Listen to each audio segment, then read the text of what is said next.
Hello everyone, welcome to Come Sit at My Table.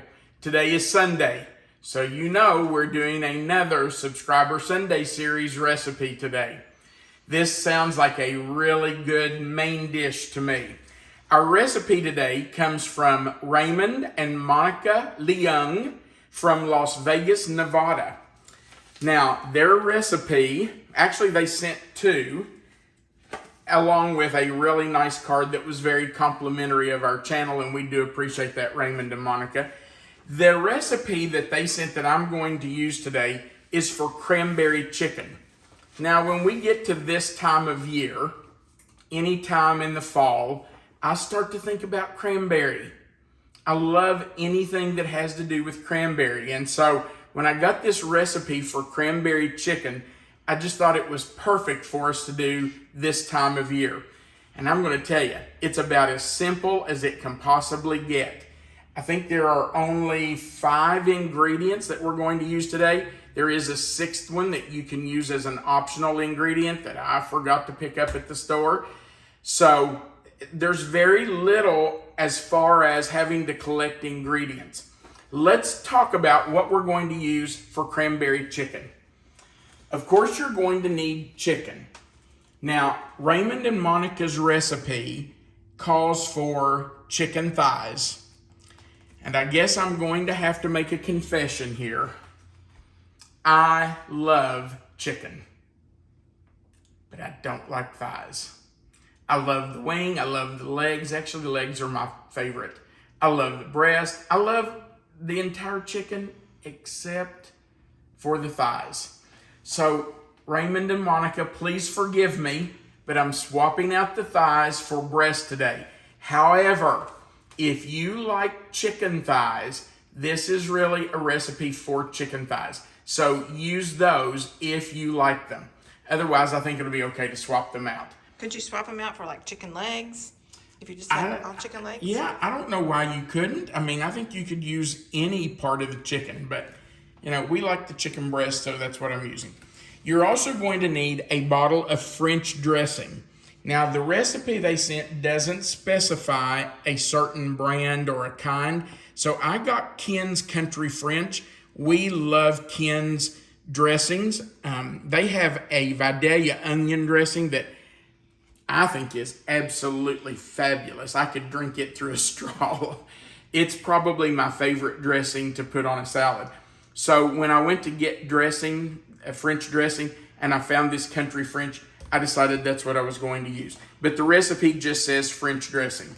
Now you're also going to need 1 can of whole berry cranberry sauce.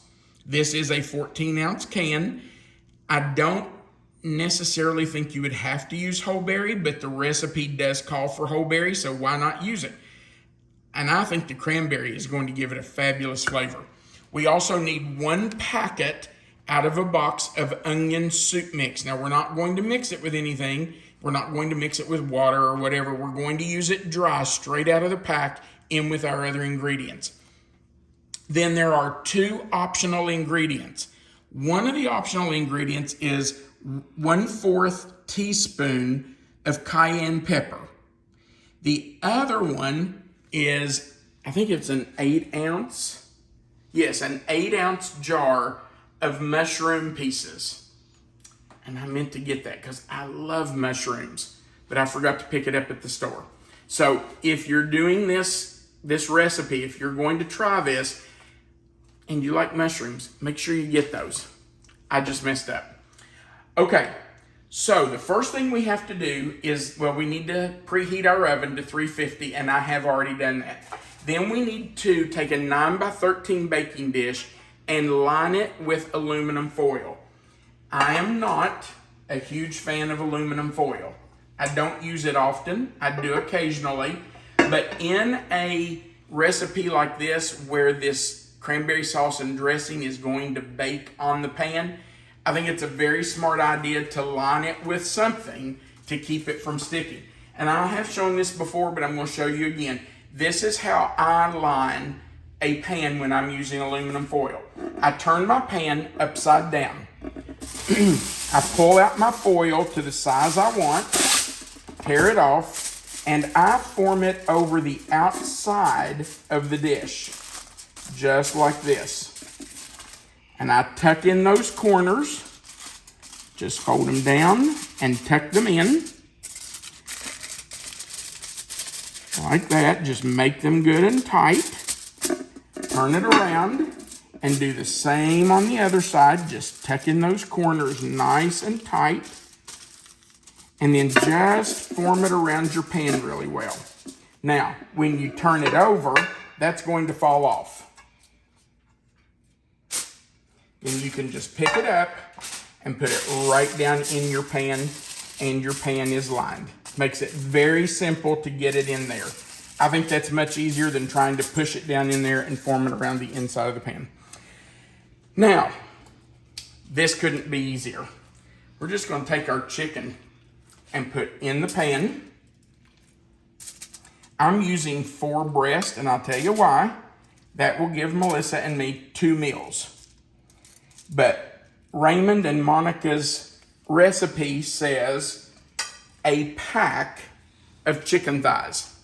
So whatever you can get in a 9x13 pan, I think is what you're supposed to use. But 4 breasts will give us 2 meals, and so that's what I'm using today. Cook once, eat twice. That's my motto. I strongly believe that when a person cooks, especially if you're working, you should cook enough to eat at least twice out of it.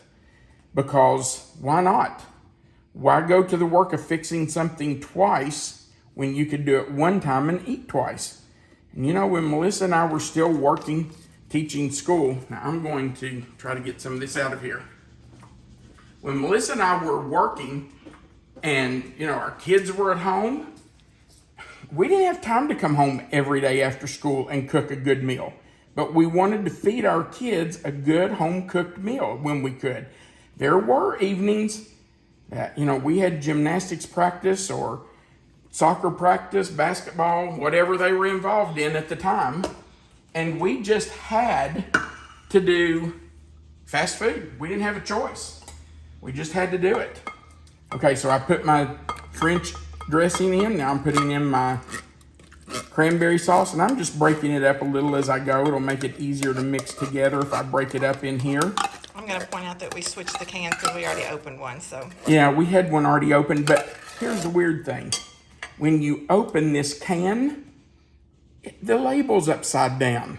So I couldn't open it and then have it where you could see it, so I had to switch out the can. So you're right, Melissa. Somebody probably would have said, why'd you switch out that can? So that's why. All right, then we're going to add our Lipton soup mix. Anyway, back to cook once, eat twice. That's one reason we really loved freezer meals when our kids were at home and we were working. It was nice to be able to make something and put it in the freezer and have it for later. Now, this cayenne pepper is an optional ingredient. If you don't like cayenne, you don't like heat, then you can certainly leave this out. But 1/4 of a teaspoon shouldn't make it that hot. It's just going to give it a little spice. So I would encourage you to try it. Honestly, I can already smell it. Oh yeah, it smells wonderful. It's a nice flavor. Okay, so I'm going to stir that up. I'm going to try to do it with the spoon and not have to dirty my whisk, but I might have to, because I do want that really incorporated. I want it to be completely mixed. And I'm just going to take the back of my spoon and kind of mash that cranberry sauce. Oh, I can see those whole berries in there. That looks really good. And that smells good. It does. Oh my goodness. Between the cranberry sauce and that French dressing, wow. And the cayenne. I can smell it too. Now, all we have to do is pour this right over the chicken.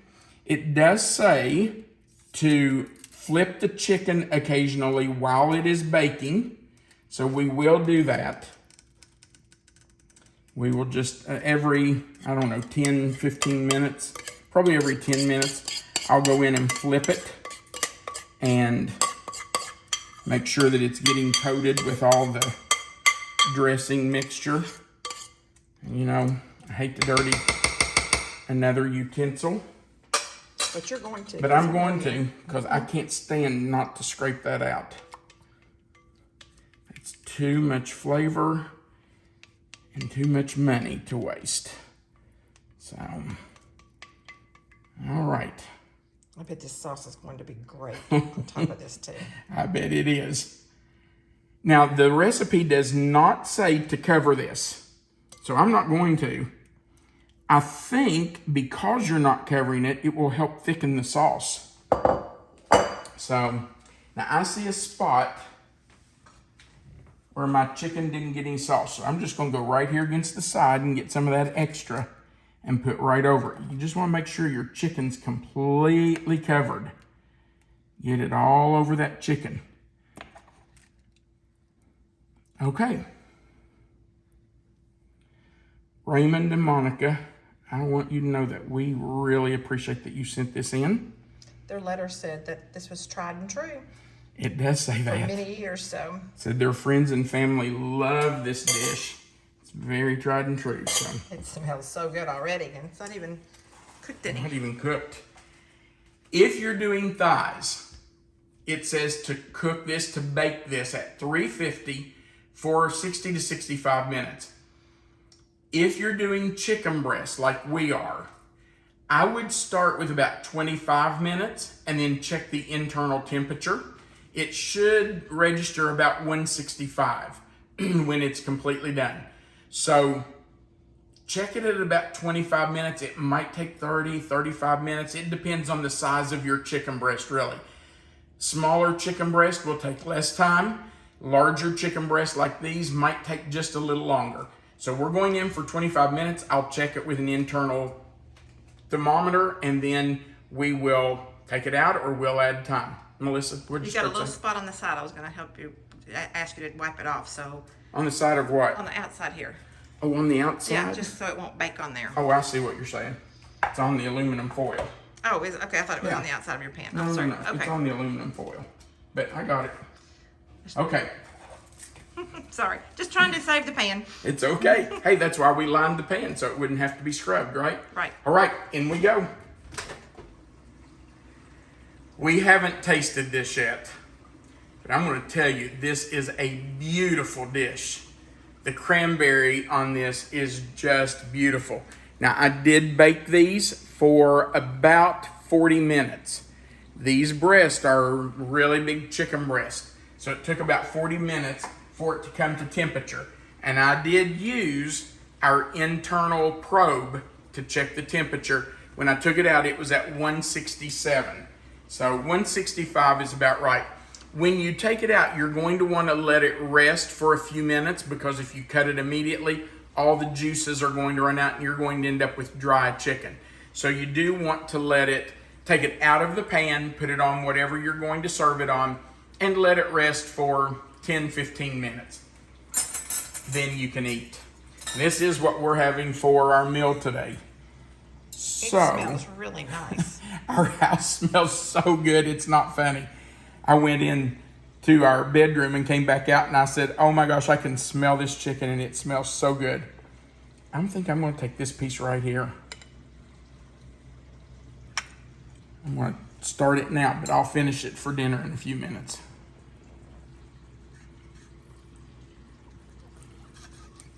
And you know what? I would serve this sauce on the side. Look at that, it's just falling apart. I would serve this sauce on the side because people may want to just scoop some over their chicken just for a little extra moisture and sauce. All right, I'm going to move this. Babe, are you taking the first bite? I would love to. Okay, I'm going to cut that in half because I know you don't want that big piece. Okay. I'm going to give you this piece with a cranberry on it. Yum. You ready? Mm-hmm. Oh, wait. I think it's okay. It's been out for about 10 minutes or so. That's really good. You always get to taste things before I do. I know. Isn't that good? Wow. I That's really a like it. flavor explosion. Okay, a couple of things.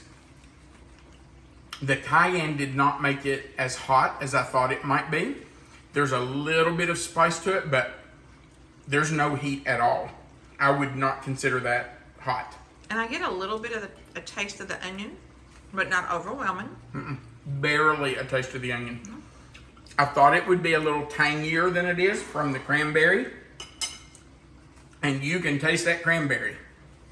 But it's not as tangy as I thought it would be. I'm telling you, look, it just falls apart. Look at that. But yeah, I would definitely serve this on the side. Put it in some little bowls and give each person some.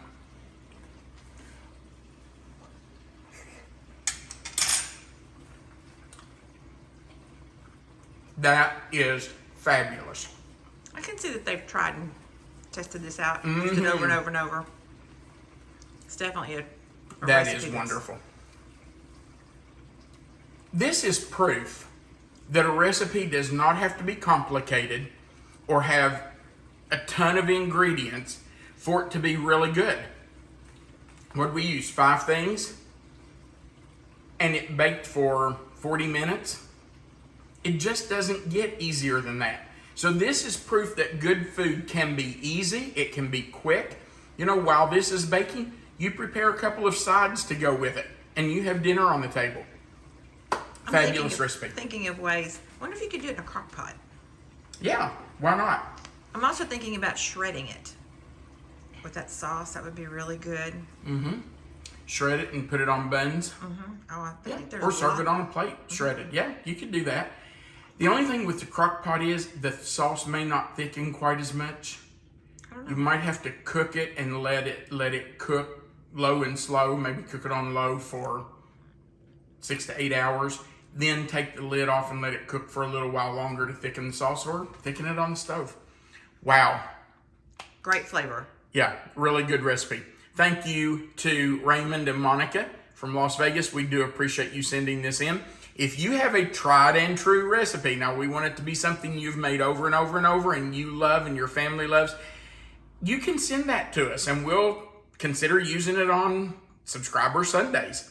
So feel free to mail it to us. You'll find our address in the description box right below this video. You'll see a box that has the title, Cranberry Chicken, and the word more. If you'll click anywhere in that box will expand. Melissa always puts a written recipe there for you, and under that written recipe is our mailing address. So you can mail recipes to us or whatever. We get wonderful cards and letters from people, and we really do appreciate those. Also, at the very bottom, there's a place for you to leave a comment. We would love to hear from you. We love reading your comments. Just the last couple of days, Melissa and I took a little trip, and we rode 2 hours each way. In those entire 4 hours, Melissa read your comments, responded to as many as she could. She read most of them to me while I drove. We really do appreciate those. Also, right under this video, there is a like button. It looks like a thumbs up. We sure would appreciate you clicking that. There's also a subscribe button. If you've never subscribed to our channel, we would appreciate you clicking that button. That's how we build our channel. There's a little notification bell beside of it that you can click, and then the word all, and that allows YouTube to send you a notification every time we add a new video. So we would appreciate you doing that. Thanks for watching our video. Thanks to Raymond and Monica for the recipe. And we look forward to getting more recipes from you. We want to thank you for watching, and we want you to remember that you are always welcome to come sit at my table. Have a great day.